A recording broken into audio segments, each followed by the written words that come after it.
Welcome to Coaching in Session, where limits end and growth begins. Hosted by Michael Rearden. This is your space to challenge the ordinary, unlock your potential, and step boldly into your next chapter. Your mindset journey continues. Welcome, Brandon Day, to Coaching in Session. How are you doing today? I'm doing awesome, Michael. Thanks for having me. Of course.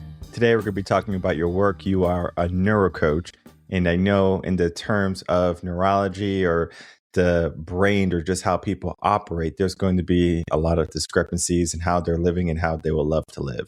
So the world that we're living in is going to be changing so drastically. If we look at the past decade, the world is just night and day different. But it doesn't mean that we can't adapt or we can't change with the world or we can't change our current situation. Some people, they feel stuck. Some people, they feel as if the circumstances that they have been given or that they're currently living in are going to be their death sentence. But today is going to be a conversation where we can invigorate them to make the changes that are going to help elevate them in their life. If you could, Brandon, can you tell the world who you are, what you do, and of course, how you help people? Yeah, certainly. And, well put, by the way. That's such a great description of where I believe the world of applied neurology comes in. And you make me think of a mentor of mine and her description of neuroscience. And she calls neuroscience the science of hope. And on the surface, it's like, well, that's cheeky.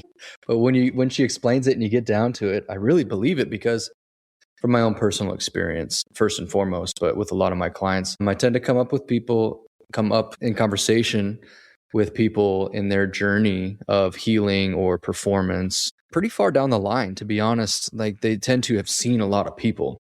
The world of applied neurology, neuro coaches, sometimes neuro trainers, as we call ourselves, they're a little bit of a niche, and if you don't know somebody in the biz or you haven't stumbled upon them because of a specific issue that a lot of other traditional therapies haven't been able to help, then you wouldn't really know too much about it. Hopefully that's going to change and is changing.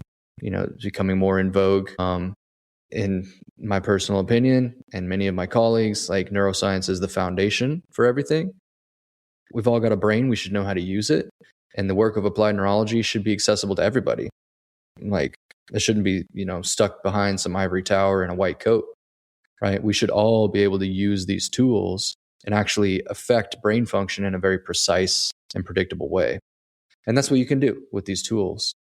And so again, it was very personal for me, this idea that neuroscience is the science of hope, because when you do understand that you can affect your brain in that way, and that the brain is the control center for everything, most importantly, your pain, then it gives you hope. It gives you tools, a much bigger tool set than the traditional modalities would have us think are available. So it opens up the doors for so many more options. And the nervous system is the fastest changing system of the body. You can see changes instantaneously in pain levels, in functional outputs from the brain. For a wild example, you can change somebody's strength from 0 to 100, so to speak. Take everybody's heard this story of the grandmother who lifts the car off of the toddler, right? How does that happen? Did she just amazingly get endowed with Superman-like strength from some alien being that just teleported over her and said, here you go, here's all the strength? No, of course not. She had that strength within her the whole time, but her nervous system, and very, as it should, was blocking her from accessing that strength to protect her. Because in that story, what nobody tells you is that afterwards, she's in the hospital with all sorts of torn ligaments and fascia, maybe some broken bones, at least a few stress fractures. She's in trouble. She's hurting. But she's alive, and most importantly, that toddler is alive. So the nervous system can change instantly. You can access that strength if your brain feels safe enough to allow you to do so. And the same thing with pain. You can get rid of pain instantly if your brain feels safe enough to allow that, right? So in that way, I think she's totally right. I think it is the science of hope because of the empowerment that it gives people that have been through everything and aren't seeing results. And on the performance side, it's really like You looking for an edge? I mean, was the edge for sure. I love where the conversation is going because I think it's going to open up a lot of personal stories for many individuals, very similar to that grandmother and the grandchild. She might have thought she had a limit, but she was able to surpass that from her current capabilities. And then, of course, the aftermath was she passed her current capabilities. And this is not to say that she couldn't have been strong enough from the get-go to do it as, oh, this is natural for me. I do it all the time. Where most people, they're living well below or beneath their limits or what they're capable of. They're just, hey, I just have to do a 9 to 5. I just have to be able to walk up some stairs and that's it. They're not marathon runners. They're not these athletes. But what happens is sometimes they allow life to happen to them and they allow their health to run away from them. And they have all of these ailments now where they're trying to say, well, I wish I did the right things when I was younger, or I wish I didn't have this pain in my back or my arm or my leg or whatever. And they're basically saying that whatever their ailment is their death sentence. And I just find that individuals, especially if they have had some level of trauma or some illness that has really knocked them over. Think of a person who has had a stroke, for example. We see people who recover and we see people who struggle their whole entire life, where there has to be a difference between the person who recovers and what they're telling themselves versus the alternative of, hey, the doctor says that I'm going to be in bed forever. I'm not going to be able to walk. And we're going to get into some great stories in a minute. But how can a person have a death note or a death wish from a doctor saying they'll never be able to do something? The stroke has, knocked them on their butt. Of course, there's going to be a pillar system, step system, where they start from maybe a low place from even before they were, because now they have to recover. And then from there, they can literally maybe be better than what they were. How can you help people saying, okay, I know we're in a bad place right now, but let's get back to better? Yeah, I mean, it's such a big and great question because you're hitting on something really deep with people around mindsets, number one, and the difference between a fixed and growth mindset. And also the unfortunate system that we live in right now, which, you talk about people that have this thing that happens to them and then it creates kind of a fixed mindset around it. It's quote unquote, a death sentence. Was it Henry Ford that said, whether you believe you can or you can't, you're right? Yeah, that's it. That's it. That's all of it right there. That's neuroscience and your brain. And it comes down to belief and your mindset around it. It's two people can have the same exact stroke. And I've worked with these two people, right? One of them, they're told by some person in a fancy white lab coat that this is it for you. Just get used to it. Nothing can be done. You have a lesion on your brain. It didn't get blood flow. It's dead. That person then goes with their occupational therapy and they believe, well, I might get a tiny sliver of some of this movement back, but I'm just going to be in this chair or whatever. And they just relegate themselves to a life like that and they accept that fate. Okay. The other person says, no, I will not accept that. I believe that I can change. And maybe they were reading some neuroscience and neuroplasticity books or something, or heard some stories because they're right. They can change. And not to say that it's an easy road, because something like that is very difficult and it's challenging and frustrating at times. And it's a long road too. But the brain has an infinite ability to reorganize and change itself. Will that person get back 100% of that function? I don't know. Probability wise, probably not 100%. But if I can get 75%, is that worth it? I mean, to me it is, right? To do the work. I also got a little bit of a rebellious spirit. So it might be kind of like trying to show the man that you're wrong and I can do it. But hey, whatever drives you, right? I think of the book or the movie. It's The Way of the Peaceful Warrior. Are you familiar with Dan Millman? Yeah, wonderful series. It's that of books, idea of him getting bad news from a doctor that his dreams and his goals won't be fulfilled. And there's a time when, he hit that depression mark and he was just like, okay, this is it. This is the end of the road. And then luckily he had a mentor, someone there saying, all right, but what if? What if we can change the situation and ignore all the naysayers, ignore all the doctors and all the guys in the white lab coats?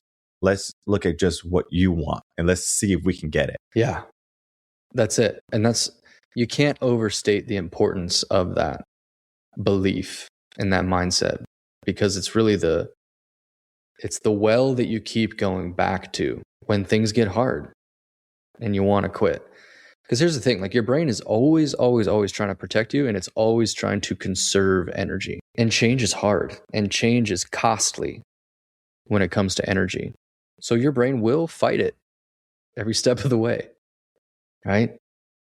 So if you don't have that belief, if you haven't cultivated a growth mindset, which can absolutely be trained, right? Just like anything, with the right inputs and the right consistency and frequency, you can train just about anything, including getting out of a stroke situation and getting back to your life.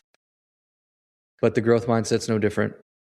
Without installing that belief and cultivating that mindset, you're going to eventually hit a wall. And then if that well has run dry, it can be easy to quit. And it will make a lot of sense to quit, because the brain is, I often call, people talk about like survival brain, emotional brain, I call it a baby brain. And that's because I have 18-month-old triplets at home. And so I watch these little baby brains running around all the time, and they're total psychopaths. And they have no inhibition skills. They're not speaking yet. So they got not even language. All they have is goo goo gaga, scream, cry, laugh, total like openness to the world. It's fascinating. But when I look at them from like a neurological lens, I'm like, they're, that back bottom part of their brain that's all run by emotion and feeling and sensory input and just reaction. What are my needs in this moment? That brain doesn't have the ability to inhibit. That brain does not have the ability to rationally and logically think about things, future casting, like having goals. No, it's right here. It's right now. And that's the brain that's running the show when things like difficult change or trauma, like we're talking about, when those things come up, that brain can take over. And when that happens, forget about it. Like your mindset tools go out the window. We often say in the neuro world, you can't mindset your way out of survival. That means your language doesn't work. Until you get that baby brain to chill out, soothe it, just like you would soothe that baby, you're not going to be able to make those choices. You're not going to be able to make those changes. You're going to be stuck. So in order to then change those things and to change that mindset and to get on that path and cultivate that so that it becomes automatic, we got to work with that baby brain a little bit. And that's just working with the body, really. The signals, the language that brain speaks is the language of the body. So your breathing, right? Your movement, your proprioceptive system. Even your inner ear, your balance, and even your eyes. Like the way that your eyes move, the way that they work together, the skills, the tracking, the way that your eyes need to be able to move around and see the world is going to have a huge effect on how your baby brain perceives threat, or on the other side, unleashes that performance that you want. Yeah, I think of when there's many aspects in my life, from coaching, teaching, etc. And I remember several times when I was a swim coach, where I'm teaching these children how to swim, anywhere from 6 months all the way up to 18. And primarily I would work with the 2.5-year-olds to like the 8-year-olds, because those were going to be the prime candidates parents wanted to get their kids to swim or swim school or something along those lines, because of a safety feature, because they would have pools in their homes. I can't tell you how many parents will come in saying that there was an accident at the home where the kid fell in the pool, and it was, how many seconds or minutes the kid was in the water. You had to go resuscitate the kid and everything. And it's extremely traumatizing and scary for the parent. So they don't care how much money it costs for them to teach their kids how to swim. It's $50 for a half an hour. That's a lot of money to teach your 2-year-old or 3-year-old how to swim, but it's a life-saving skill. And I remember when I was teaching these kids how to swim. I'm a very different swim coach than some of the other swim coaches. I was very drill sergeant swim coach.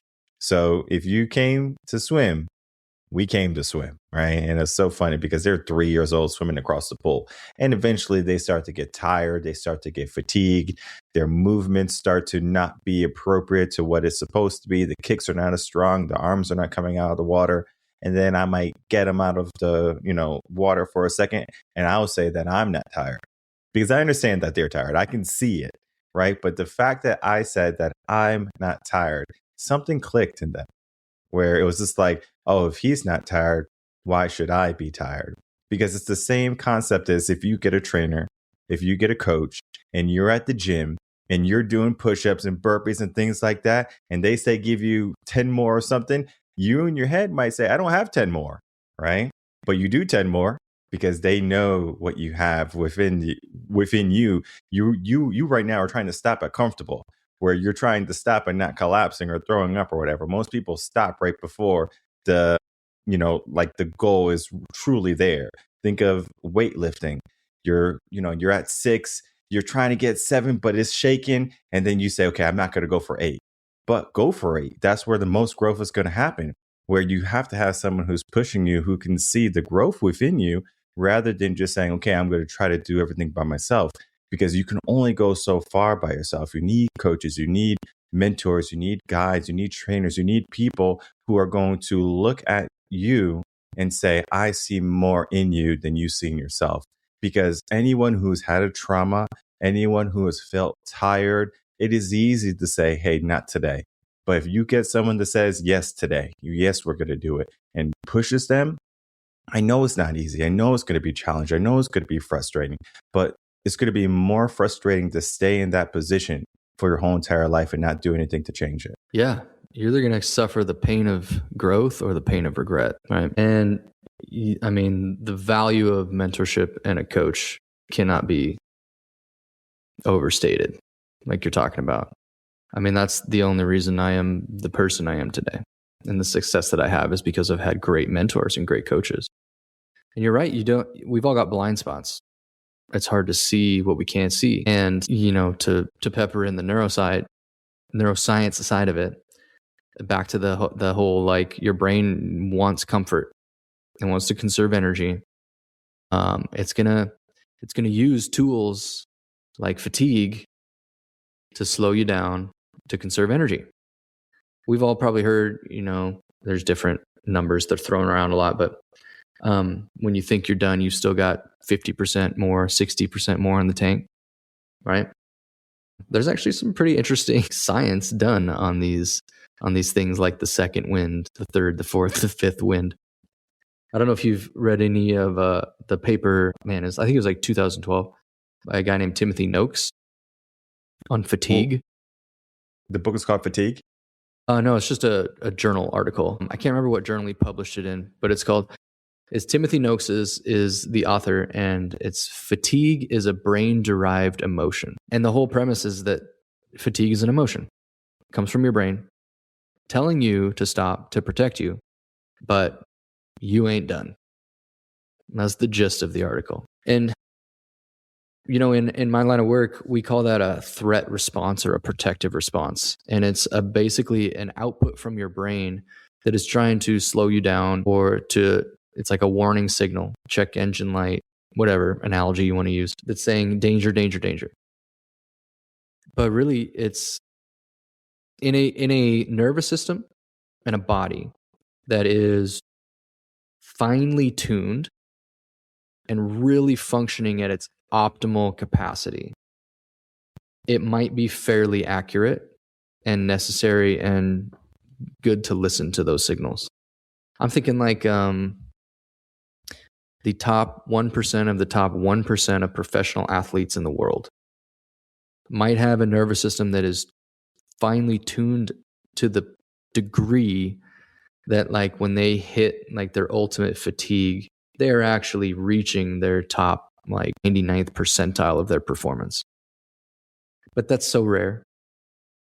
And even then, you got guys like David Goggins out there that are just like, fatigue, it's nothing.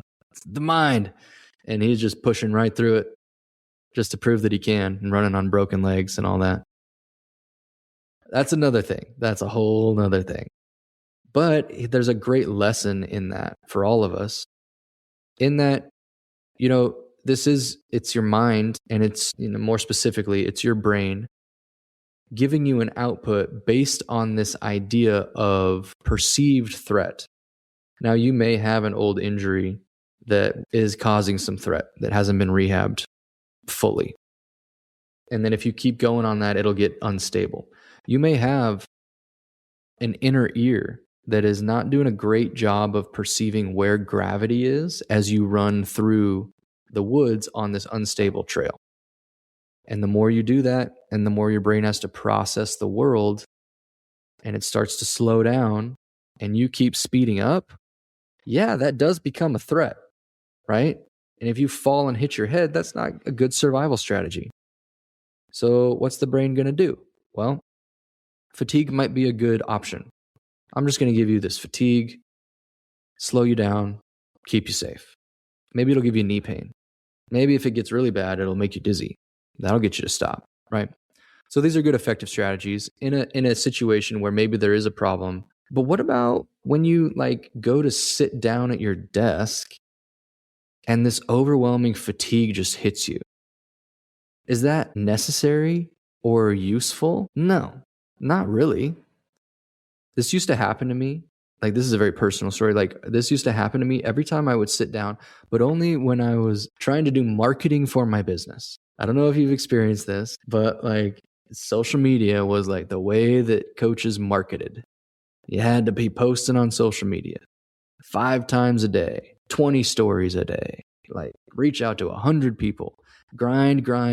Man, I would get burned out. I would go through this pattern of burnout where I would grind. I'd be working, 60 hours a day, 100 million days a week, just going after it. And I'd build up my business to a point, and then I'd make the mistake of coasting to try to recover myself. And then I'd lose some clients, and I'd be back on the roller coaster again. And after a time I would get burnt out, and it was just not sustainable. Through that process, every time my nervous system and my brain would be all right, then it would start to predict when I start to get into grind mode, we're going to be in trouble. This is going to end badly for us. It's going to be bad sleep. We're going to, be ruining some adrenal glands, end up with HPA axis dysfunction, right? You're going to be slamming, banging energy drinks all day long, trying to keep up. So the brain is a predictive machine. It's very good at prediction. And so then it would start to predict. And then it started to tie the social media grind to the outcome of burnout. And so then the prediction became social media equals burnout. So my brain was so smart. Every time I started thinking about social media and sit down on my computer to write out some ideas, I would just start to just conk out. It was using fatigue in an emotional way to get me to not do the thing. And oftentimes I wouldn't. I might go take a nap. Or I might go walk around the block, get some sunlight, try to do anything to wake my butt back up. And then I would usually just distract myself, go do something else. But for a long time, this was before I, really dove into the neuroscience of all of this, but I just didn't understand what was going on. And I think so many people are stuck in that boat. They just don't understand this grind mentality, the hustle culture, and the chronic pain that they deal with every day. The nagging pains that just don't go away, that come out of nowhere, that are stress-induced. They're just signals. They're just action signals that your brain is trying to use to get your attention because it's predicting that something's going to go wrong and it's trying to protect you. That, hindsight's 2020. And I look back at myself, I'm you silly boy, just keeping that grind going strong. But I just didn't know. I think so many people just don't know that there's a better way and that that's not sustainable. There are simple things you can do to mitigate that and to change your brain's perception of those things and actually make work like that and all of that more enjoyable and easier, right? which is part of the whole conversation around like flow states and how I teach and how I coach people on that. But anyway, that's a whole nother rabbit hole to go down. Yeah. This idea of change and being tired is something that we grow up with, where when we're young, we're told you're tired, especially like kids when they're like 3, terrible threes. It's not terrible twos, it's terrible threes. And they are super cranky. They're just like, I don't want to take a nap. I don't want to do this. And they're literally, you can look at them and they're just exhausted. You're like, you need to sleep. You need to go rest. You're tired. Now that right there just becomes the blanket. It's like, oh, I'm tired. I need to sleep. I need to relax, right? Like I need to stop. Well, that right there is going to be carried on all the way up until you are in your working life. Where it's like, oh, I'm tired, right? Like I don't feel like doing this right now, right? I'm too emotional. And that right there has to be broken. Of course, we can say that there is that safety mechanism to it, but oftentimes people are going to be in a very safe spot. Most people are living in safety today. They have more safety than ever before in all of the history of humankind. If you got a problem, call 911, right? You can have someone resuscitate you, someone come save you. I mean, there's not much that you have to do or much that you even have to know. Think of cooking. How many people know the skill of cooking today? Not many. Not right? enough. So, yeah. Let alone survival, let alone growing food, like gardening, things like that. People don't need those skills. So they just operate at a very low function right now, saying, okay, well, I don't have to change. I can be tired, right? Because you have that luxury. But I'm presenting a new idea today where even though we have the luxury to be lazy, we have the luxury to be tired, we have the luxury to not be deliberate, what would happen if we changed today? What would happen if we gave ourselves a new way of thinking today? How would our life look? Would it be different? Would it be the same? I know it won't be the same. Something is going to change within you and it's going to change your environment in your life. But change is not one of those things that are going to be as easy as 1, 2, 3. It's going to be something that requires an immense amount of energy, an immense amount of discipline and being deliberate. But that change can bring about something else. Like I couldn't imagine someone who's bedridden and the only thing they have to do is get up and push themselves just a little bit every single day so they can walk again. Versus, oh, the pain is too much. The pain's an 8, the pain's a 9. I get it. But at some point, I don't get it. Because if I was in that situation, as much as it sucks, I know what needs to get done. I know what I have to do. And yeah, sure. There's a part of my brain that says I don't want to do it. I'm sure there's a lot of people who wake up in the morning who don't want to go to work, but they do it still. It's the same aspect with your health. It's the same aspect with your mind. You have to change. The world is changing. So why are you not changing? Just because you get old, it doesn't mean, oh, I'm 40 now, I'm 50 now. That's nonsense. I know people who are 80, like 84 in the gym, and they're killing it. I'm like, man, I want to be you when I'm 84. And I know there's people in their 60s who can barely walk up a flight of stairs. What's the difference? It's what they wanted for themselves. And most people, they're not getting what they truly want for themselves. They're just taking what life gives them. Yeah, sure. I understand you might have got the shorthand, right? You might have had a lot of obligations from family to work or whatever. But today can be a change for you. But change, like I said, is not going to be easy. How do you help people change, Brandon? How long do you see change will take in a person typically from the neuroscience aspects of things? Because I know when it comes to the body, it could take a little bit of time because the body can be extremely damaged from all the years of harm. I like to put it in the example of you can eat 1 cheeseburger today, you're not going to get fat.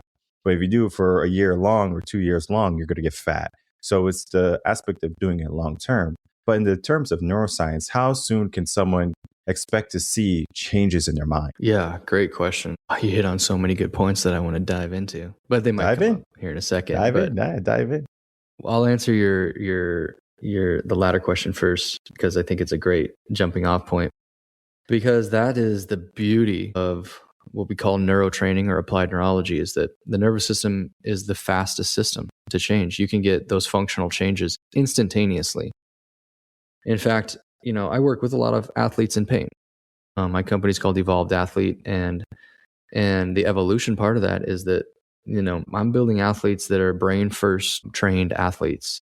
A lot of them come to me that are in pain, and with some of the neurological tools that we use, we can often get a instantaneous change in pain by 40 to 50% instantly with the tools that are very simple. They're just, like specific body movements, but the intentionality and the precision with which we can train with the nervous system and brain is what makes the big difference.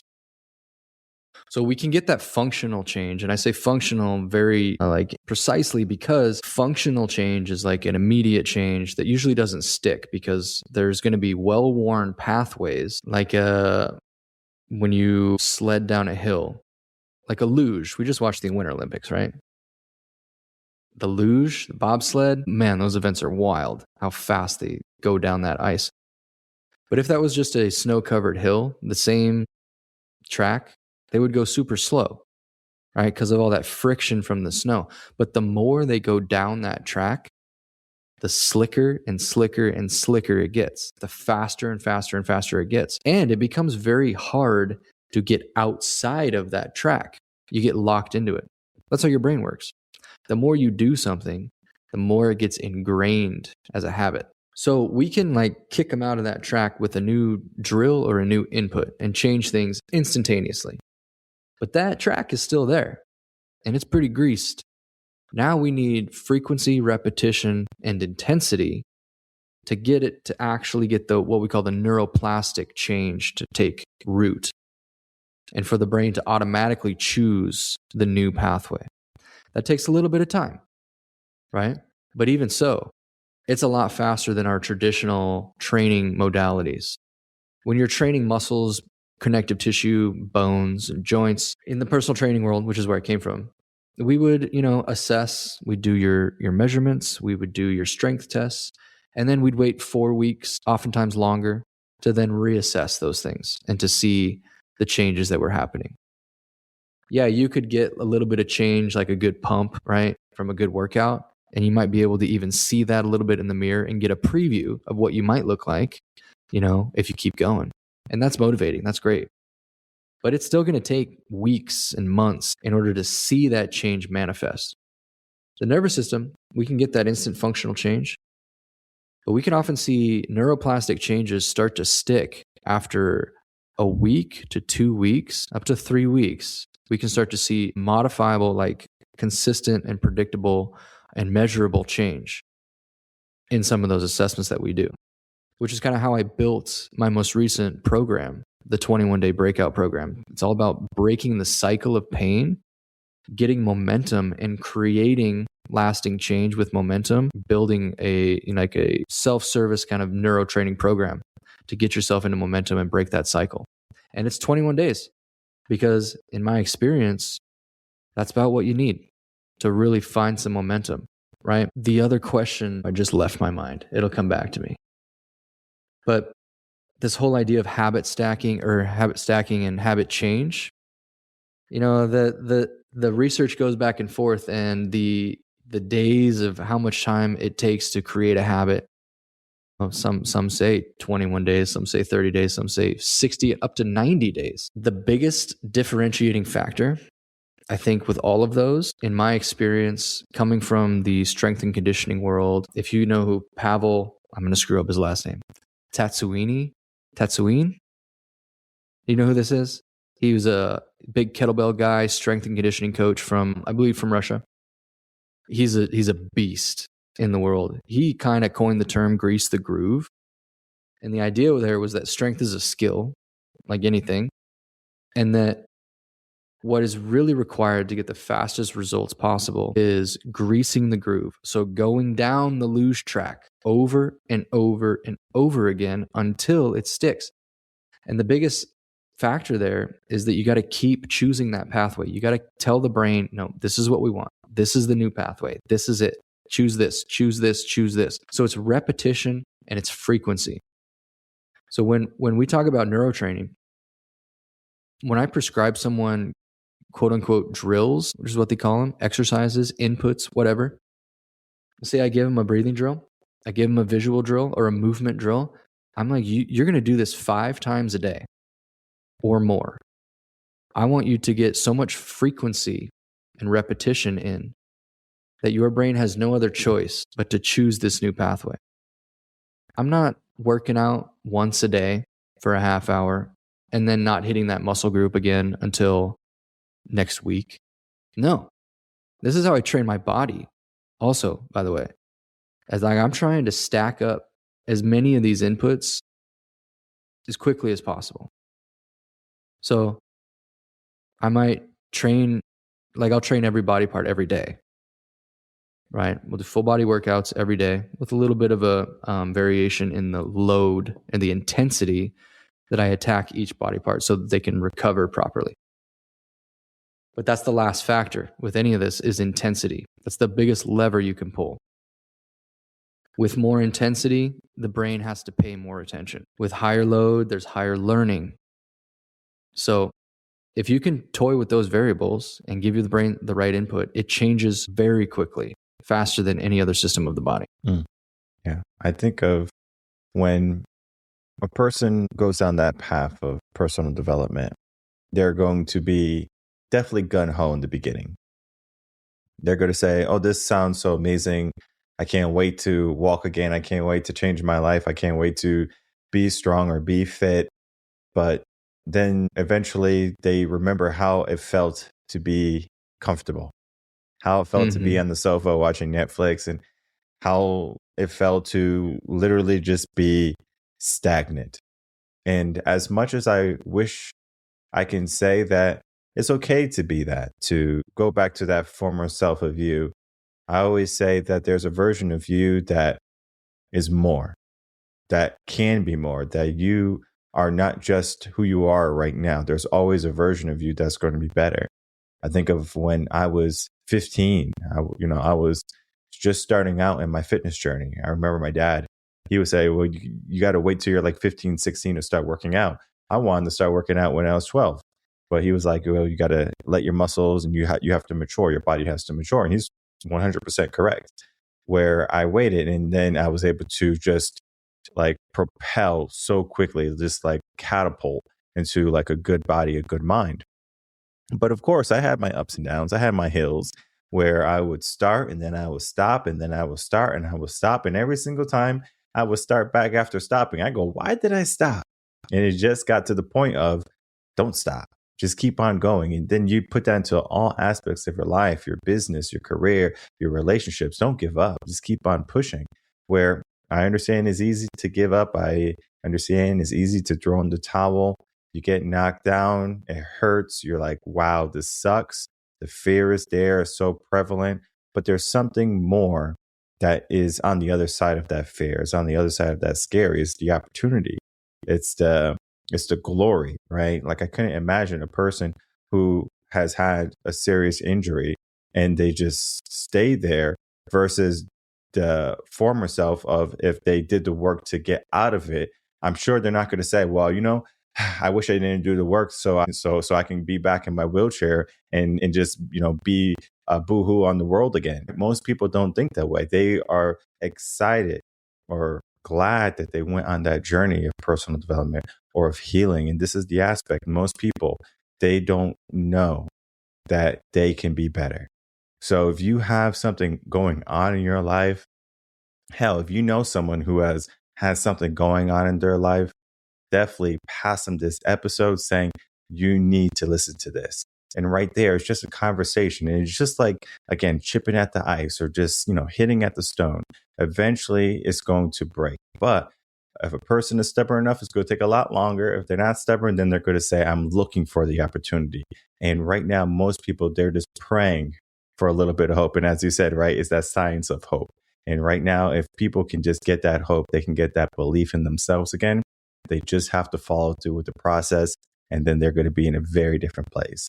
So as we begin to wrap up, Brendan, I would love to get some final thoughts, some final words. It could be anything you want to bring up.